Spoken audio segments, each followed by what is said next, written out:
असाध्यसाधकस्वामिन् असाध्यं तव किन्वद रामदूतकृपासिन्धो ಮತ್ಕಾರ್ಯಂ ಸಾಧಯ ಪ್ರಭೋ. ಆತ್ಮೀಯ ವೀಕ್ಷಕರೇ, ನಿಮ್ಮ ಪ್ರೀತಿಯ ನಮ್ಮ ಮಕ್ಕಳು ಬ್ಲಾಗ್ಸ್ಗೆ ಸ್ವಾಗತ. ನಾನಿವತ್ತಿಲ್ಲಿ ಹನುಮತ್ ಸ್ತೋತ್ರ ಹೇಳ್ತಾ ಇದ್ದೀನಿ. ಈ ಸ್ತೋತ್ರ ಹೇಳೋದ್ರಿಂದ ಶತ್ರುನಾಶ, ಎಂತಹ ಕ್ಲಿಷ್ಟಕರ ಕೆಲಸ ಆದರೂ ಕೂಡ ಅದು ಸಾಧ್ಯ ಆಗುತ್ತೆ ಅನ್ನೋ ನಂಬಿಕೆ ಇದೆ.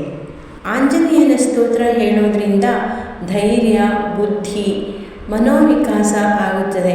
ಹಾಗಾಗಿ ನೀವು ಈ ಸ್ತೋತ್ರವನ್ನು ಕೇಳಿ ಆಂಜನೇಯನ ಕೃಪೆಗೆ ಪಾತ್ರರಾಗಿ.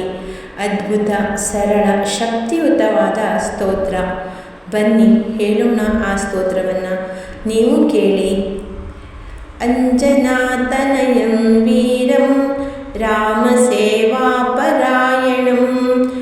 ಸುಗ್ರೀವ ಸಚಿವಂ ವಂದೇ ಸುಕೋತ್ತೀರ್ಣಮಹೋದಧಿಂ ಗೋಷ್ಪದೀಕೃತವಾರಾಶಿಂ ಮಶಕೀಕೃತರಾಕ್ಷಸಂ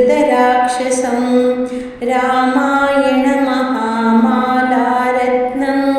ವಂದೇ ನೀಲಾತ್ಮಜಂ ಅಂಜನಾನಂದನಂ ವೀರಂ ಜಾನಕೀಶೋಕನಾಶನಂ ಕಪೀಶಮಕ್ಷಹಂತಾರಂ ವಂದೇ ಲಂಕಾಭಯಂಕರಂ ಉಲ್ಲಂಘ್ಯ ಸಿಂಧೋಃ ಸಲಿಲಂ ಯಃ ಶೋಕವನ್ನಿಂ ಜನಕಾತ್ಮಜಾಯ ಆದಾಯ ತೇನೈವ ದದಾಹ ಲಂಕಾಂ ನಮಾಮಿ ತಂ ಪ್ರಾಂಜಲೀರಾಂಜನೇಯಂ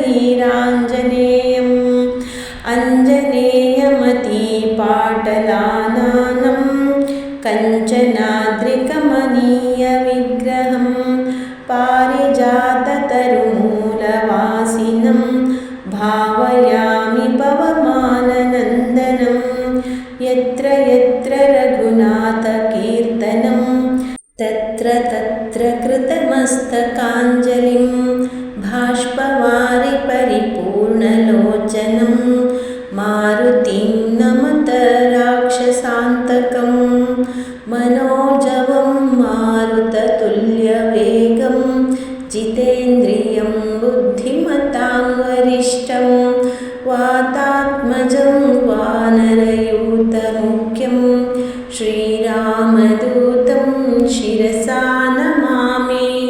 ಬುದ್ಧಿರ್ಬಲಂ ಯಶೋಧೈರ್ಯಂ ನಿರ್ಭಯತ್ವಂ ಅರೋಗತಾ ಅಜಾಡ್ಯಂ ವಾಕ್ಪಟುತ್ವಂ ಚ ಹನುಮತ್ ಸ್ಮರಣಾತ್ ಭವೇತ್.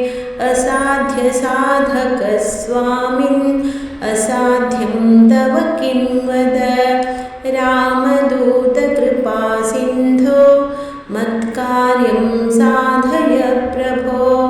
ಅಂಜನಾಗರ್ಭ ಸಂಭೂತೋ ವಾಯುಪುತ್ರೋ ಮಹಾಬಲಃ ಕುಮಾರೋ ಬ್ರಹ್ಮಚಾರಿ ಚ ತಸ್ಮೈ ಶ್ರೀ ಹನುಮತೆ ನಮಃ. ಮಹಾವ್ಯಾಕರಣಾಂಬೋಧಿ ಮಂಥಮಾನಸಮಂದರಂ ಕವಯಂತಂ ರಾಮಕೀರ್ತ್ಯಾ ಹನುಮಂತಮುಪಾಸ್ಮಹೇ.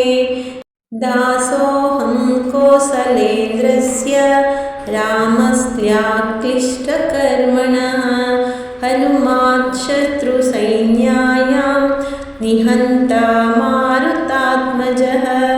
ನ ರಾವಣಸಹಸ್ರಂ ಮೇ ಯುದ್ಧೇ ಪ್ರತಿಬಲಂ ಭವೇತ್. ಶಿಲಾಭಿಸ್ತು ಪ್ರಹರತಃ ಪಾದಪೈಶ್ಚ ಸಹಸ್ರಶಃ. ಶಿಲಾಭಿಸ್ತು ಪ್ರಹರತಃ ಪಾದಪೈಶ್ಚ ಸಹಸ್ರಶಃ. ಇತಿ ಶ್ರೀ ಹನುಮತ್ ಸ್ತೋತ್ರಂ ಸಂಪೂರ್ಣಂ. ಕೇಳಿದ್ರಲ್ಲ ವೀಕ್ಷಕರೇ, ಎಷ್ಟು ಸರಳವಾದ ಸ್ತೋತ್ರ. ಈ ಸ್ತೋತ್ರವನ್ನು ಕೇಳಿ ನೀವು ಆಂಜನೇಯನ ಕೃಪೆಗೆ ಪಾತ್ರರಾಗಿ. ಇಷ್ಟ ಆದರೆ ಸಬ್ಸ್ಕ್ರೈಬ್ ಮಾಡಿಕೊಂಡು ನೋಡಿ. ಧನ್ಯವಾದಗಳು.